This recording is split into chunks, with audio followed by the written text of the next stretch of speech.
میں علماء کا کردار معذرت کے ساتھ افسوسناک ہی رہا ہے، کیونکہ جتنے بھی اختلافات ہوئے وہ ہمیں ترقی کی طرف نہیں تنزلی کی طرف لے کر گئے ہیں۔ 1400 صدیاں گزر گئیں اسلام کو، آج تک ہم چند سو صفحات پر مشتمل قرآن پاک میں ایک بات پر متفق نہیں ہو سکے۔ دوسری طرف آپ دیکھیں تو دیگر علوم ہیں، طبیعات ہیں، معاشیات ہیں، ان میں بھی اس طرح کے پرابلم ہیں، لیکن وہ ایک ترقی کی طرف جا رہے ہیں اور اس ترقی کے مضمرات بھی آپ پھر انجوائے کرتے ہیں۔ لیکن لاکھوں علماء نہ صرف اسلام کے دیگر مذاہب کے بھی ایک چیز پہ متفق نہیں ہو رہے۔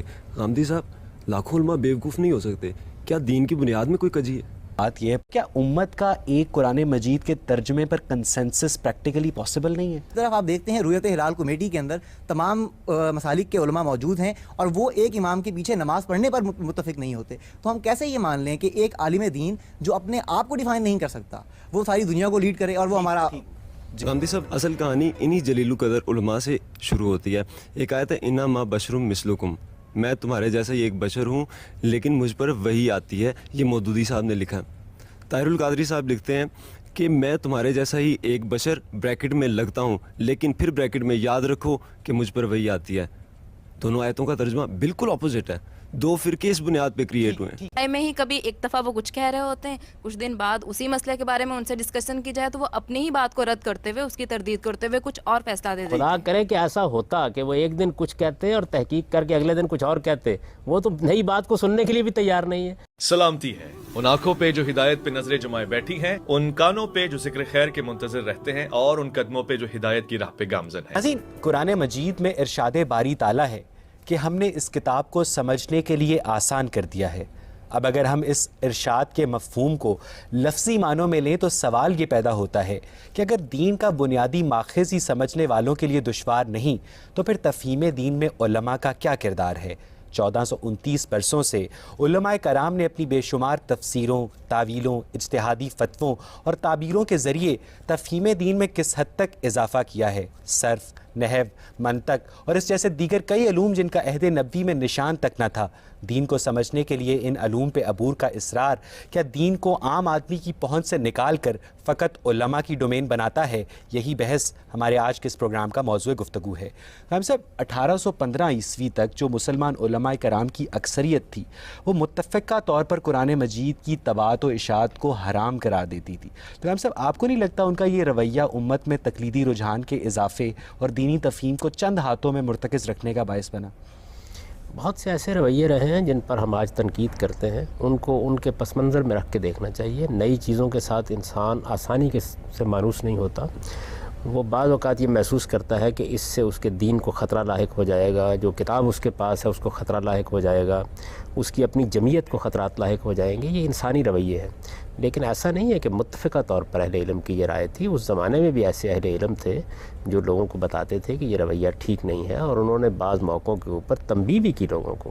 یہ درست ہے کہ عمومی رویے بعض اوقات بہت غلطی پر مبنی ہوتے ہیں، لیکن اللہ تعالیٰ نے یہ اہتمام کر رکھا ہے کہ سب کے سب لوگ ایک رائے پر نہیں آ جاتے۔ یہی بات ہے جس کو ایک حدیث میں رسالت میں آپ صلی اللہ علیہ وسلم نے بیان کیا ہے کہ لا تجتمع امتی علی الضلالہ۔ ایسا نہیں ہو سکتا کہ سارے کے سارے لوگ مل کر ایک غلط رائے قائم کر لیں۔ ہر دور میں 2-4 لوگ ایسے ضرور موجود رہتے ہیں جو آپ کو بتاتے ہیں کہ یہ آپ کی روش ٹھیک نہیں ہے۔ ٹھیک ہے کہ بہت سے ایسے لوگ تھے جنہوں نے یہ معاملہ کیا، لیکن کیا یہ فتویٰ شاہ ولی اللہ نے دیا تھا؟ کیا یہ فتویٰ امام غزالی نے دیا تھا؟ کیا یہ فتویٰ ابن تیمیہ نے دیا تھا؟ بڑے جلیل القدر اہل علم رہے ہیں جنہوں نے اپنے زمانے میں جو نئی چیزیں پیدا ہوئیں، نہ صرف یہ کہ ان کی حوصلہ افزائی کی بلکہ لوگوں کو توجہ دلائی کہ ان کو اختیار کریں۔ جس زمانے کی آپ بات کریں، یہ انحطاط کا زمانہ تھا، اس میں علم بھی انحطاط پذیر ہو چکا ہوا تھا، اس میں کچھ مدرسے وجود میں آ گئے تھے، اور ایسے لوگ تھے کہ جو نہ جدید سے واقف تھے نہ قدیم سے واقف تھے، ان لوگوں نے اس طرح کے فتوے دیے۔ آپ کسی جلیل القدر آدمی کا نام لیں جس نے اس طرح کا فتویٰ دیا ہو، میرے علم کی حد تک کبھی ایسا نہیں ہوا۔ ایسا کیا ایک دوسری بات یہ پیدا ہوتی ہے، جو قرآن مجید کے تراجم اور تفاسیر ہیں ہر دور میں لکھے جاتے رہے ہیں، تو ہم سب جو عالم قرآن مجید کا نیا ترجمہ اور تفسیر لکھتا ہے تو ہم سب وہ اپنے سے پہلے علماء کے تراجم اور تفاسیر سے متفق نہیں ہوتا؟ یہ ترجمے اور تفسیر کا کام فہم ہے، فہم میں اختلاف ہو سکتا ہے۔ آپ نئے نئے زاویوں سے ایک بات کو پیش کر سکتے ہیں، دور بدل جاتا ہے، زبان بدل جاتی ہے، اسالیب بیان بدل جاتے ہیں. مثال کے طور پر دیکھیے کہ ہمارے پاس اردو کے ابتدائی تراجم میں اس وقت شاہ عبد القادر کا ترجمہ ہے. میں آپ کو اطمینان کے ساتھ یہ بات کہہ سکتا ہوں اور ایک طالب علم کی حیثیت سے کہہ سکتا ہوں کہ وہ بہترین ترجمہ ہے. یعنی یہ معلوم ہوتا ہے کہ ترجمہ کرنے والے کو عربی زبان پر بھی غیر معمولی عبور ہے اور اردو زبان کی بھی نزاکتوں کو وہ سمجھتا ہے. یہ اپنی جگہ ایک مسلمہ بات ہے، لیکن اردو زبان تبدیل ہو گئی، اردو زبان کا محاورہ تبدیل ہو گیا، اردو زبان کا اسلوب تبدیل ہو گیا. اب ظاہر ہے کہ اس ترجمے کو آج کی زبان میں ڈھالنے کا کام آج کے لوگ کریں گے. اسی طرح کچھ نئے سوالات پیدا ہو جاتے ہیں جو اس وقت کے مترجم کے سامنے، اس وقت کی تفسیر کرنے والے کے سامنے نہیں ہوتے. ان کو پیش نظر رکھ کر ایک آدمی ایک نیا کام کرتا ہے. پھر جس طریقے سے باقی علوم میں تحقیقات ہوتی رہتی ہیں، اسی طرح قرآن مجید میں بھی تحقیقات ہوتی رہتی ہیں. وہ تحقیقات بھی سامنے آنی چاہیے. اس میں آخر ایسی کیا بات ہے؟ دنیا کے تمام علوم میں ایسے ہی ہوتا ہے. ترجمے کی بات کر رہے ہیں، اب بات یہ ہے کیا امت کا ایک قرآن مجید کے ترجمے پر کنسنسس پریکٹیکلی پاسبل نہیں ہے؟ کی بات یہ ہے کہ انسانوں کو آپ اس جگہ کیوں رکھتے ہیں کہ وہ لازماً کسی کے ترجمے کو درست مانیں گے؟ ان کا کام یہ ہے ترجمے پہ درست مسلمان متفق نہیں ہوں گے تو پھر وہ ایک دین پر کس طرح متفق ہوں گے؟ بات یہ ہے وہ سب کے تراجم پڑھیں گے، سب کی تفسیریں پڑھیں گے. اس وقت بھی اگر آپ دیکھیں تو کچھ چیزیں ایسی ہیں جن کو محاد کی حیثیت حاصل ہے، یعنی بنیادی تفسیریں ہیں، بنیادی تراجم ہیں. ان کا مطالعہ کر کے آپ تقابلی مطالعے کے ذریعے سے ایک رائے پر پہنچ جاتے ہیں. عام آدمی کو ہمیں بیدار کرنا چاہیے، عام آدمی کو ہمیں دین کا سچا طالب علم بنانا چاہیے. ہم انہیں فالوور کیوں بناتے ہیں؟ یعنی نئے تراجم اور نئے تفاسیر لکھے جانے چاہیے. میرے نزدیک تو ہر دن لکھے جانے چاہیے. بات یہ ہے کہ سر سید احمد خان نے جب اپنی تفسیر قرآن لکھی تھی تو انہوں نے اس میں قرار دیا تھا کہ خدا کا کوئی بھی کام فطری قوانین سے متصادم نہیں ہو سکتا. اسی لیے انہوں نے جو قرآن کریم میں معجزات ہیں ان کی ایک سائنٹیفک انٹرپریٹیشن کرنے کی کوشش کی تھی. اب جب ان کی تفسیر سامنے آئی تو پھر مولانا حمید الدین فراہی جیسے عالم نے ان کی تفسیر کو ایک بہت بڑا فتنہ قرار دیا تھا. صاحب آپ اس سچویشن کو کیسے دیکھتے ہیں؟ اس سے بھی کوئی فرق نہیں پڑتا. ایک آدمی نے ایک رائے قائم کی ہے، آپ یہ محسوس کرتے ہیں کہ وہ رائے ٹھیک نہیں ہے. سر سید نے ایک قرآن مجید کی آیت کی بنیاد پر یہ رائے قائم کی تھی. اس کو انہوں نے سیاق و سباق سے الگ کر کے دیکھا. قرآن مجید میں یہ آتا ہے کہ لن تجد لسنت اللہ تبدیلا، آپ اللہ کی سنت اور اللہ کے طریقے میں کوئی تبدیلی نہیں دیکھتے. اس کو آپ قرآن سے الگ کر لیجئے تو آپ وہ بات کہہ سکتے ہیں جو سر سید نے کہی. آپ اس کو قرآن کے سیاق و سباق میں رکھ کے دیکھیے تو وہاں معاملہ ہی اور ہے. وہاں تو یہ بتایا جا رہا ہے کہ اللہ تعالیٰ جب قوموں کی طرف رسول بھیجتے ہیں تو لازماً ان کا فیصلہ اسی دنیا میں کر دیتے ہیں اور اللہ کے اس طریقے میں تم کبھی کوئی تبدیلی نہیں پاؤ گے. تو ایک خاص سیاق و سباق کی چیز کو جب سر سید نے الگ کر کے بیان کیا تو پھر انہوں نے معجزات کا انکار کیا. یہ غلطی ہو سکتی ہے، انسانی کام ہے. ہم اصل میں مذہب کے بارے میں یہ کیوں خیال کرتے ہیں کہ وہ علم و عقل کے دروازے بند کر دے. آپ کے ہاں کوئی پوپ ہو وہ مہر لگا کر یہ بتا دے کہ یہ قرآن کا ترجمہ ہے، یہ قرآن کی تفسیر ہے، سب لوگ اس کو مانیں. میں تو اس کو اسلام کی بہت بڑی خدمت سمجھتا ہوں. بات یہ ہے کہ مجھے آپ سے یہ جاننا ہے کہ جو قرآن و سنت کا فہم ہے، قرآن کا علم ہے، کیا وہ صرف علماء کی ڈومین ہے یا ایک عام آدمی قرآن کو پڑھ کر اپنے لیے اس میں سے ہدایت تلاش کر سکتا ہے؟ دیکھیں بات یہ ہے کہ کسی بھی فن اور کسی بھی علم کے جاننے والے پیدا ہوں گے. جس طریقے سے آپ دیکھتے ہیں کہ طب کے علوم کے ماہرین پیدا ہوتے ہیں، انجینئرنگ کے علوم کے ماہرین پیدا ہوتے ہیں، وہ ہوں گے. ان کا کام کیا ہے؟ وہ یہ نہیں ہے کہ یہ چیز ان کی ڈومین ہے. وہ اپنی بات کہیں گے، دلائل کے ساتھ اس کو بیان کریں گے. عام آدمی ان کی رہنمائی میں چیزوں کو سمجھتا ہے. ایک صاحب علم سے مطمئن نہیں ہوتا، دوسرے صاحب علم کی رائے کو اختیار کر لیتا ہے. اصل میں یہ ہم جب پیرو، مرید، بات کے سامنے سر جھکانے والا، ایسے لوگ کیوں پیدا کرنا چاہتے ہیں؟ ہمیں دو طرح کے لوگ پیدا کرنا چاہیے، سچے معلم اور سچے متعلم. سکھانے والے اعلیٰ درجے کے، سیکھنے والے اعلیٰ درجے کے. ایک سچا طالب علم سائنس کا مطالعہ کرتا ہے، پڑھتا ہے. ہر آدمی آئنسٹائن نہیں ہوتا. یعنی آپ یہ چاہتے ہیں کہ سائنس کی دنیا میں کوئی آئنسٹائن نہ پیدا ہو، کوئی نیوٹن نہ پیدا ہو. وہ نئی نئی دنیایں دریافت کریں گے، آپ کے سامنے رکھیں گے. آپ کا کام ہے کہ آپ ان کو سیکھیں، آپ سمجھیں. جس چیز کو آپ علم و عقل کی روشنی میں زیادہ کرینِ ثواب پائیں اس کو آپ قبول کر لیں. صاحب میرا سوال آپ سے اجتہاد کے حوالے سے ہے. ہم دیکھتے ہیں کہ ہمارے ہاں دین میں اجتہاد کی ایک روایت چل پڑی ہے. لوگ اپنے مطابق جس طرح چاہتے ہیں اجتہاد کر لیتے ہیں. ہم نے علماء میں دیکھا کہ ایک طرف کچھ لوگ 4 ائمہ کے اجتہاد کو مانتے ہیں، فقہ جعفریہ امام جعفر صادق کے اجتہاد کی طرف رجوع کرتی ہے، اور اسی طرح ہمارے علماء بھی اجتہاد کرتے ہیں. ان تمام اجتہادات میں مختلف فرق سامنے آتے ہیں اور ہمیں یہ سمجھ نہیں آتا ایک بحیثیت ایک مسلمان کے کہ ہم کس کو فالو کریں. دوسری طرف اگر ہم اپنے علماء کی مطالعے کی طرف آئیں تو ایک دہشت گرد جو جا کے اپنے آپ کو بم سے اڑا رہا ہے، ایک عالم دین ہی ہے جس نے اس کو تبلیغ کر کے وہاں بھیجا ہے، اور ایک عالم دین ہی ہے جو یہ فتویٰ دے رہا ہے کہ اس کی جو موت ہے وہ مرتد کی موت ہے، وہ کافر کی موت ہے. یہ بات ہے کہ آپ اپنی عقل کو بیدار کیوں نہیں کرتے؟ آپ یہ کیوں بار بار کہتے ہیں کہ ہم کس کو فالو کریں؟ میں یہ کہتا ہوں ہر ایک کی رائے کو دلیل کی روشنی میں پرکھیں.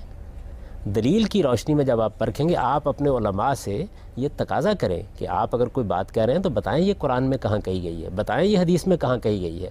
آخر آپ نے اپنے آپ کو مرید کیوں بنا لیا ہے؟ اپنے اندر یہ قوت پیدا کریں کہ آپ چیزوں کا تجزیہ کر سکیں۔ جب ہم سوسائٹی کو دیکھتے ہیں تو ہمارے سامنے مختلف رائے آتی ہیں۔ ایک طرف ہمارے ایسے علماء ہیں کہ جو یہ رائے رکھتے ہیں کہ اپنی رائے کو مسلط کر دینا عوام پر ایک جمہوری عمل ہے، اور وہ یہ چاہتے ہیں کہ اس عمل کے ذریعے سے ہم دنیا پہ حکومت کریں، ہم امت مسلمہ کا وہ امیج پیش کریں لوگوں کے سامنے جو ہم چاہتے ہیں۔ دوسری طرف آپ دیکھتے ہیں رویت ہلال کمیٹی کے اندر تمام مسالک کے علماء موجود ہیں، اور وہ ایک امام کے پیچھے نماز پڑھنے پر متفق نہیں ہوتے۔ تو ہم کیسے یہ مان لیں کہ ایک عالم دین جو اپنے آپ کو ڈیفائن نہیں کر سکتا وہ ساری دنیا کو لیڈ کرے، اور وہ ہمارا جی بات یہ ہے کہ وہ رہنمائی کر رہے ہیں، آپ علم و عقل کی روشنی میں اس کا جائزہ لیں، آپ کو اپیل کرتی ہے بات قبول کریں۔ اسلام میں علماء کا کوئی انسٹیٹیوشن نہیں قائم کیا گیا، یہ کوئی پاپائیت نہیں ہے۔ جس طرح دوسرے علوم فنون کے ماہرین ہیں وہ اپنی رائے دیتے ہیں، دلیل کے ساتھ اپنی بات پیش کرتے ہیں، آپ سچے طالب علم بنیے، ہر ایک کی رائے کا جائزہ لیں۔ آپ یہ کیوں چاہتے ہیں کہ سب کے سب لوگ باٹا کے جوتوں کی طرح پیدا ہونے شروع ہو جائیں؟ ان کو سوچنے دیجئے، ان کو غور کرنے دیجئے، ان کو رائے قائم کرنے دیجئے۔ علماء میں بھی اختلافات ہوں گے، اختلاف سے کوئی قیامت نہیں آتی، اس کو مخالفت اور عناد نہ بنائیں۔ علم کی ترقی کا باعث بنتا ہے اختلاف۔ ایک صاحب علم آپ کو ایک چیز کی طرف توجہ دلاتا ہے، دوسرا دوسری چیز کی طرف توجہ دلاتا ہے، آپ طالب علم بنیے اور اس کے بعد فیصلہ کرنے سیکھیں۔ اصل میں مذہب ہمارے لیے کوئی مسئلہ نہیں ہے، ورنہ آپ مجھے یہ بتائیں ڈاکٹروں میں اختلاف نہیں ہوتا، سیاستدانوں میں اختلاف نہیں ہوتا؟ میرے ساتھ چلیے اور لاہور کے بڑے بڑے جتنے بھی اختصاصی علوم کے ماہرین ہیں طب میں، ان کے پاس جا کے ایک مریض کو دکھا کے دکھائیے مجھے کہ وہ نسخے میں اختلاف نہیں کریں گے۔ اس کے باوجود آپ روز فیصلے کرتے ہیں، روز آپ رائے قائم کرتے ہیں، اس لیے کہ وہ آپ کا کنسرن ہے، وہ آپ کا مسئلہ ہے۔ آپ مذہب کے معاملے میں خیال کرتے ہیں کہ لوگ متفق علیہ کوئی رائے دے دے اس کے بعد میں مان لوں گا۔ مذہب آپ کو دو امتحانوں میں ڈالتا ہے، ایک آپ کے عمل کا امتحان ہے، ایک آپ کے علم کا امتحان ہے۔ وہ امتحان یہ ہے کہ آپ نے ذہن کو کتنا بیدار رکھا، صحیح بات کی کتنی جستجو کی، جب باتیں آپ کے سامنے آئی تو آپ نے انتخاب کرنے کے لیے کیا طریقہ اختیار کیا، اس آزمائش سے فرار کیوں حاصل کرتے ہیں؟ اس سٹانس پہ زور دے رہے ہیں کہ ایک عام آدمی کو چاہیے کہ وہ اپنی عقل اور علم کے دروازے کھلے رکھے اور ہر عالم کی بات سن کر خود فیصلہ کرنے کی کوشش کرے۔ ہم صاحب تھیوریٹیکلی تو یہ بات درست ہے، میں آپ سے اتفاق کرتا ہوں، مگر غالب صاحب پریکٹیکلی آج کی جو زندگی ہے بہت فاسٹ ہے، کسی کے پاس غم روزگار سے اتنا وقت ہی نہیں ہے کہ وہ ان مسائل کی طرف توجہ دے، تو وہ پریکٹیکلی یہ ہوتا ہے کہ وہ کسی نہ کسی عالم کو کامل تصور کر لیتے ہیں اور اس کی ہر بات کو من و انت مان لیتے ہیں۔ اسی طرح ایک دوسرا شخص دوسرے عالم کی بات کو من و انت تسلیم کر لیتا ہے کیونکہ اس کے پاس بھی ٹائم نہیں ہے، وہ بھی اس کا فالوور بن جاتا ہے۔ صاحب اب ایک عالم کا فالوور دوسرے عالم کے فالوور سے جب ملتا ہے تو اسے کہتا ہے میرے عالم نے یہ کہا ہے تو مجھ سے پوچھ لو، دوسرا کہتا ہے میرے عالم نے یہ کہا ہے تو مجھ سے پوچھ لو۔ صاحب ایک کانسٹنٹ فرکشن قائم ہے سوسائٹی کے اندر۔ اسی وجہ سے قائم ہے کہ اس کو زندگی کا اہم مسئلہ نہیں مانا گیا۔ غم روزگار کے باوجود اگر آپ دین سیکھنا چاہیں تو یہ تو اصل میں اگر ہفتے میں آپ 2 گھنٹے بھی نکال لیں تو 1 سال کی چیز ہے۔ کتنے مسائل ہیں جن میں اختلاف ہے، عام آدمی کے لحاظ سے دیکھیں، عام آدمی ان مسائل میں نہیں الجھے گا جو اعلیٰ علم کے مسائل ہیں، اس کے مسائل عملی نوعیت کے ہیں، آپ ان کی فہرست بنائیں شاید 15-20 بھی نہیں بنتی۔ ان کے مابین مختلف اہل علم کی آراء کو وہ دیکھے، رائے قائم کرے اور بصیرت کے ساتھ رائے قائم کرے۔ انسان کی حیثیت سے عام آدمی کو اللہ نے بڑی عقل دے رکھی ہوئی ہے، ہم اس کو معطل کر دیتے ہیں اس معاملے میں۔ تو میرے نزدیک تو بیدار لوگوں کو کرنا چاہیے کہ وہ اپنے عقل اور علم کے دروازے کھولیں اور چیزوں کا جائزہ لینے سیکھیں۔ اسی وجہ سے دیکھیے ہم کیوں گفتگو کر رہے ہیں، ہم عام آدمی پر یہ اعتماد کرتے ہیں کہ وہ صحیح رائے تک پہنچ سکتا ہے۔ ٹھیک ہے میں علماء کا کردار معذرت کے ساتھ افسوسناک ہی رہا ہے، کیونکہ جتنے بھی اختلافات ہوئے وہ ہمیں ترقی کی طرف نہیں تنزلی کی طرف لے کر گئے ہیں۔ 1400 صدیاں گزر گئیں، اسلام کو آج تک ہم چند سو صفحات میں مشتمل قرآن پاک میں ایک بات پر متفق نہیں ہو سکے۔ دوسری طرف آپ دیکھیں تو دیگر علوم ہیں، طبیعات ہیں، معاشیات ہیں، ان میں بھی اس طرح کے پرابلم ہیں، لیکن وہ ایک ترقی کی طرف جا رہے ہیں اور اس ترقی کے مضمرات بھی آپ پھر انجوائے کرتے ہیں۔ لیکن لاکھوں علماء نہ صرف اسلام کے دیگر مذاہب کے بھی ایک چیز پہ متفق نہیں ہو رہے۔ غامدی صاحب، لاکھوں علماء بیوقوف نہیں ہو سکتے، کیا دین کی بنیاد میں کوئی کجی ہے؟ ذرا مجھے وہ فہرست بنا کے بتا دیجیے جس میں علماء متفق نہیں ہیں، توحید میں متفق نہیں، رسالت میں متفق نہیں، اللہ تعالیٰ کے حضور میں جواب دہی میں متفق۔ بہت معمولی معاملات ہیں جن کے اندر اختلافات ہیں، آپ کیوں یہ تقاضا کرتے ہیں کہ انسان اپنے آپ کو بند کر لیں، ان کے ہاں کوئی اختلاف نہ ہو، وہ ہرگز کسی چیز پر سوچنے کے لیے تیار ہوں، سوچنے دیجئے۔ اور یہ جو آپ نے ترقی کو اس سے وابستہ کر دیا، معاف کیجئے، قوموں کی ترقی اور قوموں کے تنزل کا اس سے کوئی تعلق نہیں ہوتا۔ ہمارے جو جلیل القدر علماء ہیں وہ اس زمانے میں ہوئے ہیں جس زمانے میں مسلمان ایک سپر پاور تھے، ان کے علوم کو پڑھیے, ان کے فنون کو پڑھیے. ابو حنیفہ کو دیکھیے, شافعی کو دیکھیے, مالک کو دیکھیے, احمد بن حنبل کو دیکھیے, شاطبی کو دیکھیے, ابن حزم کو دیکھیے, ابن تیمیہ کو دیکھیے. یہ کوئی معمولی لوگ ہیں؟ انہوں نے اپنے زمانے کے ذہنوں پر حکومت کی ہے. ایسا نہ کیجیے. آج کے زمانے میں اگر انحطاط اور زوال آ گیا ہے, اس زمانے میں میں آپ کو بتاتا ہوں, اس دور میں آپ دیکھیں, اس دور میں شبلی جیسا لوگ آدمی پیدا ہوا. 600 سال 1000 سال کا انحطاط ہے. میں تو اس زمانے کی بات کر رہا ہوں. اس زمانے میں شبلی جیسا شخص پیدا ہوا, اقبال جیسا شخص پیدا ہوا, حمید الدین فرائی جیسا شخص پیدا ہوا, ابوالعلا مودودی جیسا شخص پیدا ہوا, ابوالکلام جیسا شخص پیدا ہوا, رشید رضا جیسا شخص پیدا ہوا. اس انحطاط کے زمانے میں علمی اختلاف تو ہوگا. علمی اختلاف سے آپ متوحش کیوں ہوتے ہیں؟ ارسطو سے نیوٹن اختلاف نہ کرتا, نیوٹن سے آئنسٹائن اختلاف نہ کرتا, یہ دنیا آگے بڑھتی. آپ علمی اختلافات کو موضوع بناتے ہیں. علمی اختلافات ہونے چاہیے, ان پر لوگوں کو غور کرنا چاہیے. مخالفت اور اناد نہیں ہونا چاہیے. اور جلیل القدر اہل علم کے ہاں کبھی مخالفت اور اناد کا طریقہ نہیں ہوتا. وہ اپنی بات کہتے ہیں, دلائل کے ساتھ بات کہتے ہیں. دیکھیے, آپ پروگریس کا دوسرے علوم سے تعلق ہے. آپ نے اصل میں ان دونوں کو آپس میں ملا رکھا ہوا ہے. میرا ایک مسئلہ وہ ہے جس سے مجھے موت کے بعد سابقہ پیش آنا ہے. یہ لوگ میری اس معاملے میں رہنمائی کر رہے ہیں. یہ مجھے طب سکھانے نہیں آئے, یہ مجھے سائنس سکھانے نہیں آئے. ان میں مجھے دوسرے علوم کی طرف رجوع کرنا ہے. میں تو یہی بتانے کی کوشش کر رہا ہوں آپ کو کہ جو علم جس دائرے سے متعلق ہے اس میں اس سے رہنمائی حاصل کریں. یہ عجیب بات ہے کہ ایک آدمی آپ کو کہتا ہے میں انجینئر بہت اچھا ہوں, آپ کہتے ہیں تم نے میرے بچے کا علاج تو نہیں کیا. بات یہ ہے کہ آپ نے جن قابل احترام علماء کا نام لیا وہ ہماری تاریخ کا ایک روشن پہلو ہے. ہمارے لیے بھی وہ قابل احترام ہے صاحب. لیکن یہ تصویر کا صرف ایک رخ ہے.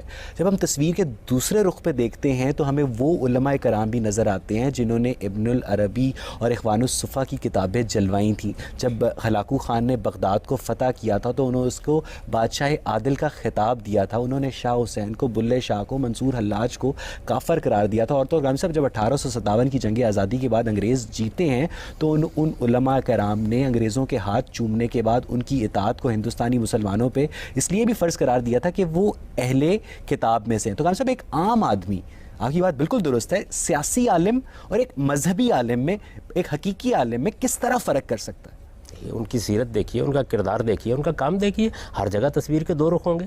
دنیا کے اندر انسان ہے, کسی بھی علم میں عطائی ہو سکتے ہیں, کسی بھی علم میں سرکہ کرنے والے ہو سکتے ہیں, کسی بھی علم میں بے کردار لوگ ہو سکتے ہیں. وہ سائنس میں بھی ہوتے ہیں, وہ طب میں بھی ہوتے ہیں. آپ اگر مجھے اجازت دیں تو میں اس میں بے شمار مثالیں دیتا ہوں.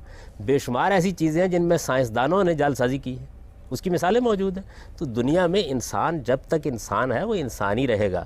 اس کے اندر اچھے لوگ بھی پیدا ہوں گے, برے لوگ بھی پیدا ہوں گے. اس کی بنیاد پر ہم ایک پورے کے پورے طبقے کی مذمت نہیں کر سکتے. جی آپ پوچھیں. سر, ہمارے آنریبل ہوسٹ نے ایک گفتگو کے شروع میں کہا تھا کہ پہلے زمانے کے جو علماء کرام تھے ان میں تھوڑے سے اختلافات آئے تھے کہ ہم لوگوں نے قرآن مجید کو پرنٹ نہیں کرنا, پبلش نہیں کرنا. ٹھیک ہے, وہ پرنٹنگ اور پبلش کی حد تک بات رہی. 21 سینچری کے علماء کرام, میں نے خود اپنے آنکھوں سے دیکھا ہوئے کہ جائیداد کی کسی اور لوگوں کے درمیان نہ جائے اور ایک کنواری لڑکی کا قرآن مجید سے ان کا نکاح پڑھا دے دیتے ہیں. کیا یہ جائز ہے؟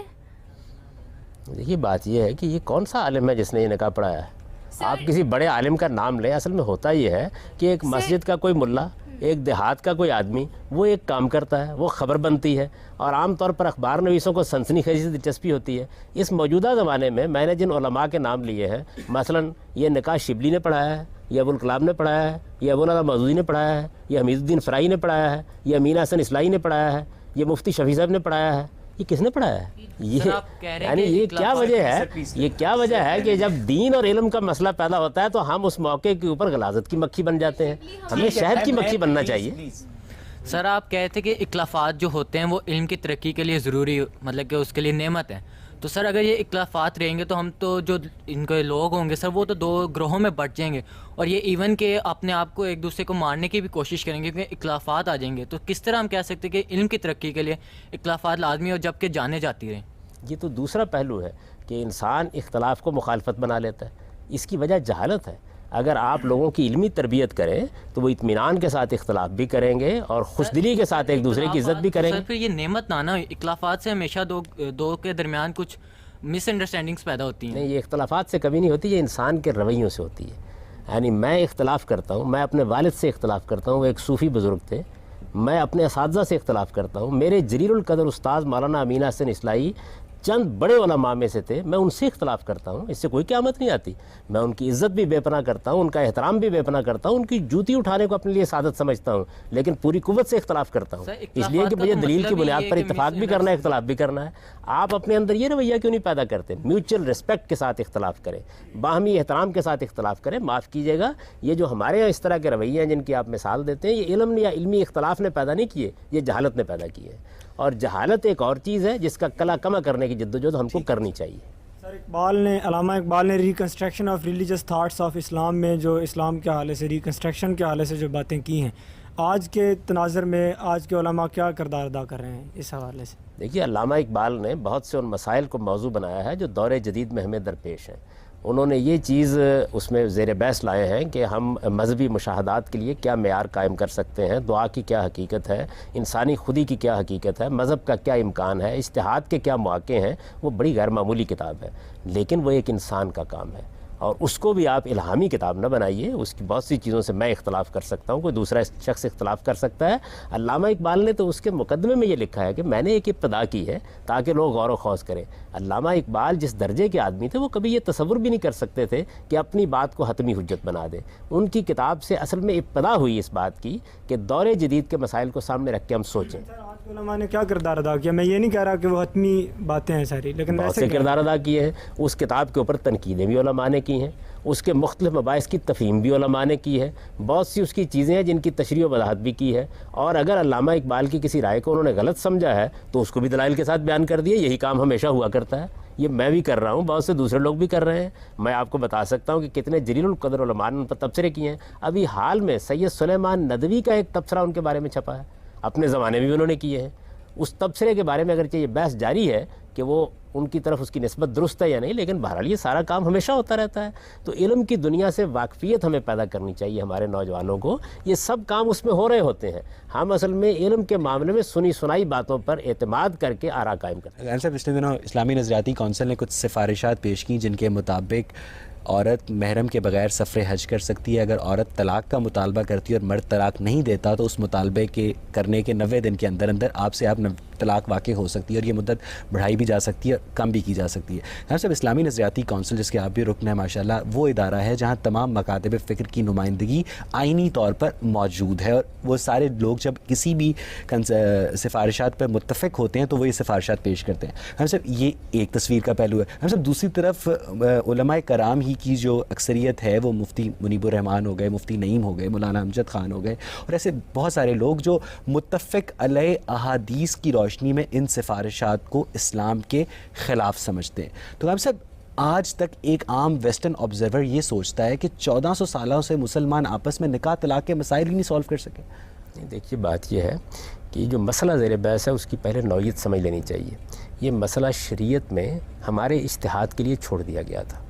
اس سے پہلے بھی جو کچھ آراء اس معاملے میں قائم کی گئی ہیں وہ اجتہادی آراء ہیں۔ ان اجتہادی آراء کا جائزہ آج بھی لیا جائے گا، کل بھی لیا جائے گا۔ یہ جن علماء کی آپ بات کر رہے ہیں ان کا ایک فوری رد عمل آپ کے سامنے آیا۔ جس وقت ان پہ بحث ہوگی، استدلال ہوگا، اس کے مختلف پہلو سامنے آئیں گے، تو آپ یہ دیکھیں گے کہ بہت سے لوگ ایسے نکل آئیں گے جو آپ کو یہ بتائیں گے کہ معاملے کی نوعیت وہ نہیں ہے جو عام طور پر سمجھی جا رہی ہے۔ پہلے ایک ایک مسئلے کو آپ جائزہ لے کے دیکھیں کہ اس کی نوعیت کیا ہے۔ تو اس طرح کے اختلافات کے ذریعے سے بھی لوگوں کی ایجوکیشن ہو رہی ہے۔ علماء سامنے آئیں گے، وہ آ کر آپ کو یہ کہیں گے دیکھیے یہ چیز اس کے خلاف ہے، اس کے خلاف ہے۔ کوئی دوسرا آدمی سامنے آئے گا، اس کا تجزیہ کر کے آپ کو بتائے گا کہ اس میں یہ غلطی ہو رہی ہے، یہ غلطی ہو رہی ہے۔ آپ اپنی قوم کو ایجوکیٹ ہونے دیں، اس سے کیا قیامت آ گئی ہے؟ ایک رائے ہے، ایک نقطہ نظر ہے، سامنے آیا۔ اس طرح کے مسائل میں بھی نئے نئے پہلو سامنے آ رہتے ہیں۔ ہمارا معاشرہ ایک پس منظر رکھتا ہے، اس کی ایک خاص تہذیبی روایت رہی ہے۔ آج بھی ہمارے یہاں دیہات میں لوگ بستے ہیں، بہت سی جہالت کی چیزیں ہمارے یہاں رائج ہو گئی ہیں کہ یہ کاروکاری، یہ ونی اور یہ کیا چیزیں ہیں۔ ان کے معاملے میں آپ کو مغربی معاشرہ آج بھی تانا دے سکتا ہے۔ اصل میں اختلاف ہے کہاں؟ یعنی ان کا کیا موقف ہے، جو بون آف کنٹینشن ہے وہ کیا ہے؟ اور آپ کی بات یہ ہے، جو چیز نظریاتی کونسل میں زیر بحث ہے وہ صرف یہ ہے کہ اگر کسی موقع کے اوپر شوہر طلاق دینے کے لیے آمادہ ہی نہیں ہوتا، یعنی وہ کسی صورت میں بھی اس کے لیے تیار نہیں ہے، تو عورت کو کتنی دیر تک معلق رکھا جا سکتا ہے؟ تجویز یہ پیش کی گئی ہے کہ 90 دن تک معلق اس کے رکھیں. برعکس جو آپ علماء آپ لوگوں کی اسلامی نظریاتی کونسل کی سفارش کی مخالفت کا ان کا کیا کہنا ہے؟ دیکھیے وہ یہ کہتے ہیں کہ جو پہلے طریقہ رائج ہے، یعنی عورت عدالت میں جائے، عدالت میں جا کے اپنا مقدمہ پیش کرے، اس کے بعد عدالت فیصلہ سنائے، اسی طریقے کو جاری رہنے دیا. وہ جو طریقہ ہے وہ بھی تو مسلمان ائمہ کرام نے اجتہاد کے ذریعے وضع کیا، آپ لوگ بھی اجتہاد کے ذریعے وضع کر میں یہی سمجھانے کی کوشش کر رہا ہوں کہ یہ خالصتاً اجتہادی معاملہ ہے. اگر تو قرآن مجید میں کوئی اس کا حل بتایا گیا ہے کہ شوہر طلاق دینے کے لیے آمادہ نہیں ہے، یا حدیث میں بتایا گیا ہے اور اس کی خلاف ورزی ہو گئی ہے، تو پھر تو یہ شرعی مسئلے کی خلاف ورزی ہوئی. یہ مسئلہ اجتہاد سے متعلق ہے. مجھے آپ سے یہ کوشچن کرنا ہے کہ دینی معاملات میں اگر اختلافات ہوتے رہیں گے تو مذہب تو بڑھ جائے گا. ایک اگر مسئلے کا حل ایک علماء سے پوچھیں وہ کچھ اور بتائیں گے، ایک علماء کچھ اور بتائیں گے، جبکہ اللہ تعالیٰ نے کہا ہے کہ اسلام ایک مکمل دین ہے. تو جی سر، دیکھیے بات یہ ہے کہ دین کی جو بنیادی چیزیں ہیں ان میں کبھی کوئی اختلاف نہیں ہوا، وہ ہمیشہ سے اسی طرح چلی آ رہی ہیں اور لوگ ان پر عمل بھی کر رہے ہیں، علمی لحاظ سے بھی ان کو مانتے ہیں. خدا ایک ہے، قیامت میں جواب دہ ہونا ہے، یہ جواب دہی نیک عمل کی بنیاد پر ہونی ہے، اور اس کے بعد آپ کو کچھ بنیادی احکام دیے گئے ہیں جو عبادات کی صورت میں ہیں، جو بعض اور قوانین کی صورت میں ہیں. ان میں کوئی بڑا اختلاف نہیں. چھوٹی چھوٹی چیزیں ہیں جن کے بارے میں اختلافات ہوتے ہیں، ان میں آپ کا امتحان ہے کہ آپ صحیح رویہ اختیار کریں. اصل میں آپ پہلے یہ سمجھ لیں کہ مذہب ہے کیا. مذہب کی بنیادی تعلیم یہ ہے کہ آپ کو ایک آزمائش میں ڈالا گیا ہے. اس میں آپ کے علم کی بھی آزمائش ہے اور آپ کے عمل کی بھی آزمائش ہے. یہ آزمائش قیامت تک جاری رہنی ہے، اور اس میں یہ چیز نہیں ہے کہ آپ نے کیا اختیار کیا، آپ نے رویہ کیا اختیار کیا. اس کی بنیاد پر آپ کی جنت بھی ہے اور اس کی بنیاد پہ جہنم بھی ہے. تو اس میں آخر وحشت کی کیا ضرورت ہے؟ انسانوں کے مابین اختلافات ہوں گے، جس چیز کو وہ درست سمجھتے ہیں اختیار کریں گے. ہمارے پیغمبر نے ہم کو یہ بتایا ہے کہ اگر آپ نیک نیتی سے غلط چیز کو بھی اختیار کر لیتے ہیں اس پر بھی آپ کو اجر ملے گا. ٹھیک. میرا کوشچن یہ ہے کہ سمپل جس معاشرے میں میں رہ رہا ہوں، میں دیکھتا ہوں میرے گھر کے ارد گرد کئی مسجدیں بنی ہوئی، ہر گلی محلے میں ایک مسجد بنی ہوئی، ایک جگہ کھڑے ہو 10 اذانیں سنائی دیتی ہیں، اور ہر مسجد کا ایک نیا مولوی ہوتی ہے، اس کی اپنی ایک تفسیر ہوتی ہے، اس کی اپنی ایک سوچ ہوتی ہے. اور اس مدرسے میں پڑھنے والے تقریباً 200 کم سے کم 200 بچے، جو آج کل جس طرح کی ہماری آبادی آپ کو پتہ ہی ہے، تو بچے طالب علم پڑھ رہے ہوتے ہیں. اور دوسری سب سے میجر بات جو میرے لیے تشویش کا باعث بنتی ہے وہ یہ کہ پیسہ کتنا انوالو ہے. پروفیشنلزم آ گیا ہے. جب تک پروفیشنلزم جہاں پہ آتا ہے اوتھینٹسٹی ہر چیز کی ختم ہو جاتی ہے. آپ دیکھتے ہیں کس حد تک آپ علماء جو ہے اپنا ویو پوائنٹ آف ویو پیش کرتے ہیں، تو اسے کیا کیوس نہیں بڑھے گا سوسائٹی میں. اسلام کا قانون تو یہ تھا کہ مسلمانوں کا نظم اجتماعی مسجدوں کا اہتمام کرے، مسلمانوں کا نظم اجتماعی خطبہ جمعہ کا اہتمام کرے. ہم نے اس قانون کو خود توڑا. اس کے بعد ظاہر ہے کہ مسجد فرقہ بندیوں کے حصار بن گئیں.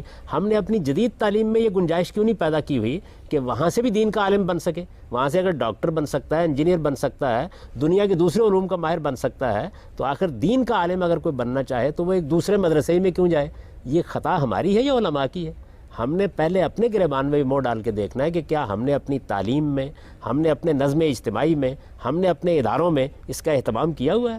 دین کا عالم آپ کی ضرورت ہے یا نہیں ہے؟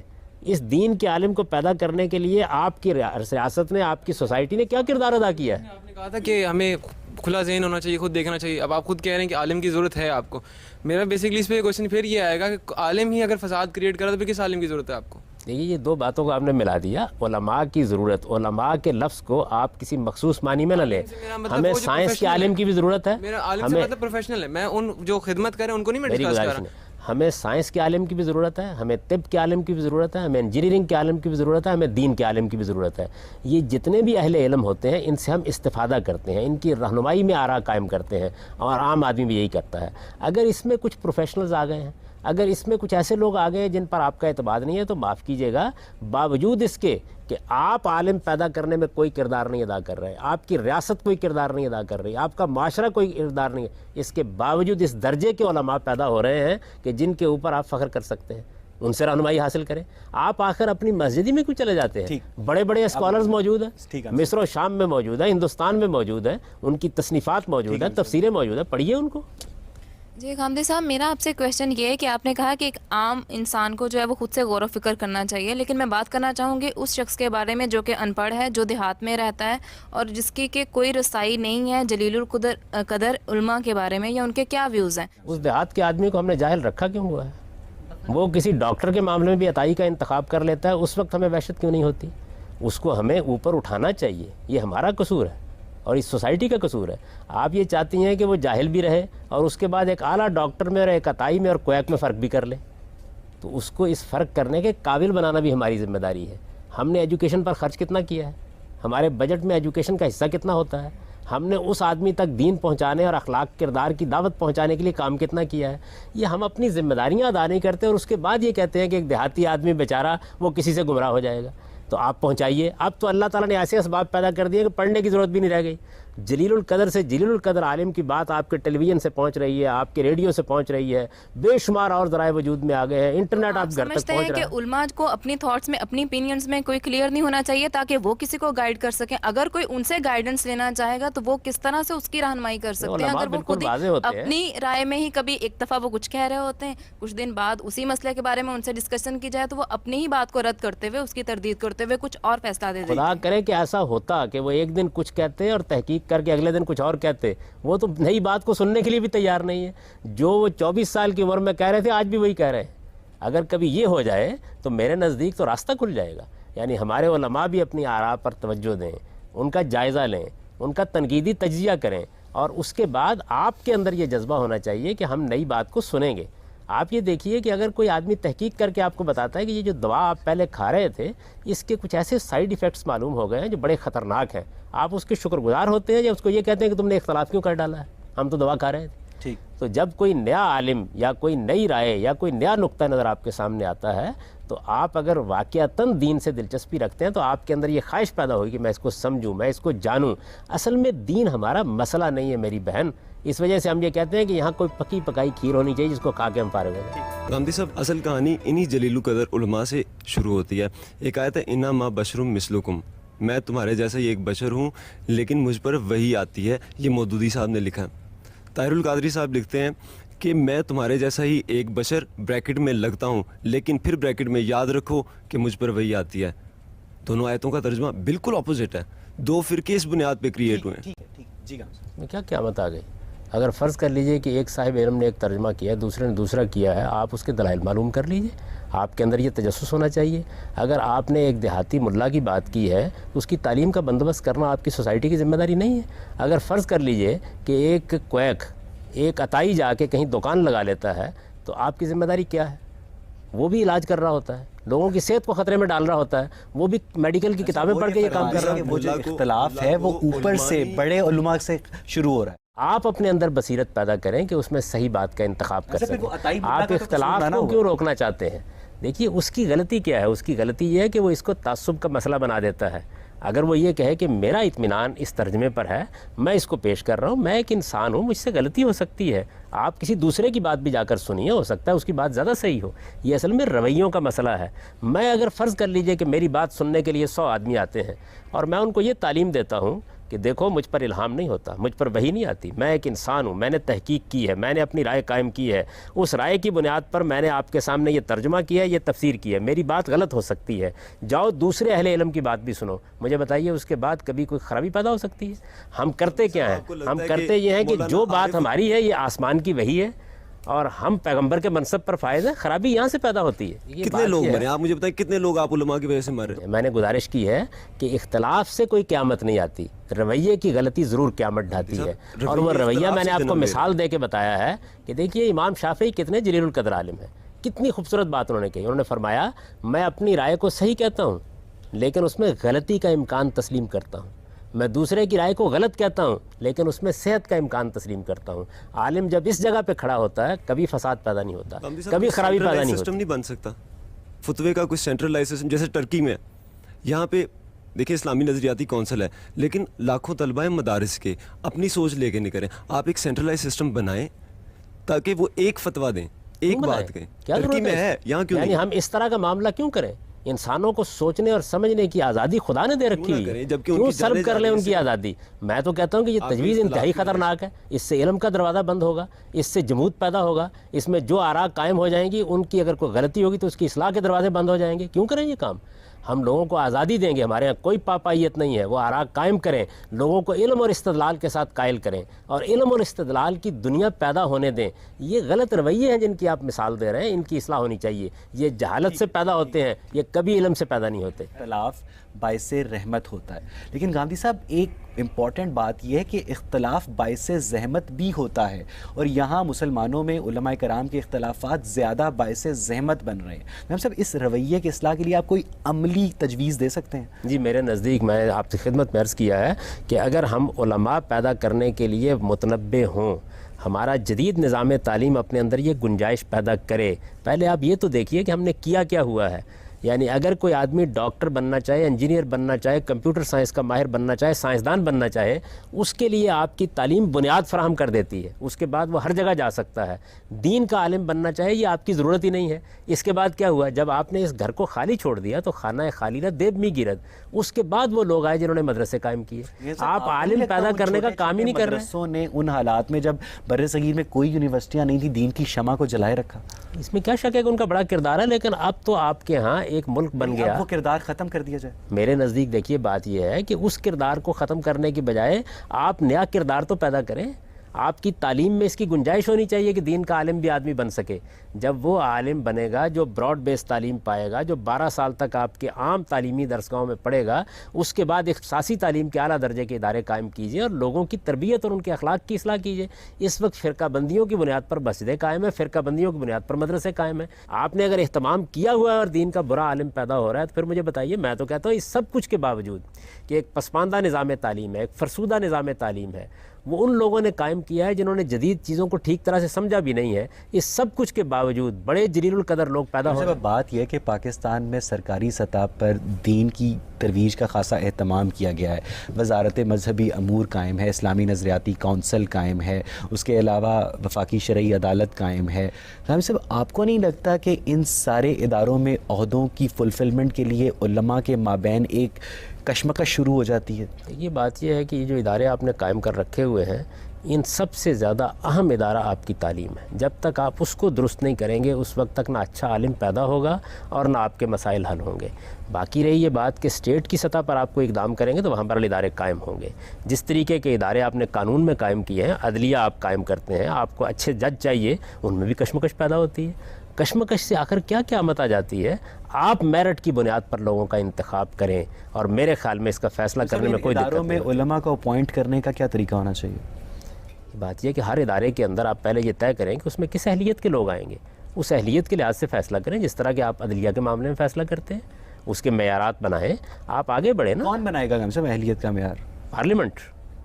یعنی جب آپ نے ایک جمہوری نظام قائم کر رکھا ہوا ہے اور اس میں عوام اپنے نمائندے منتخب کر دیتے ہیں تو وہاں پہ کیجئے. یہ جتنے ادارے آپ نے بیان کیے ہیں اس میں سوائے اسلامی نظریاتی کونسل کے تمام ادارے در حقیقت پارلیمنٹ سے گزرے بغیر قائم ہوئے ہیں.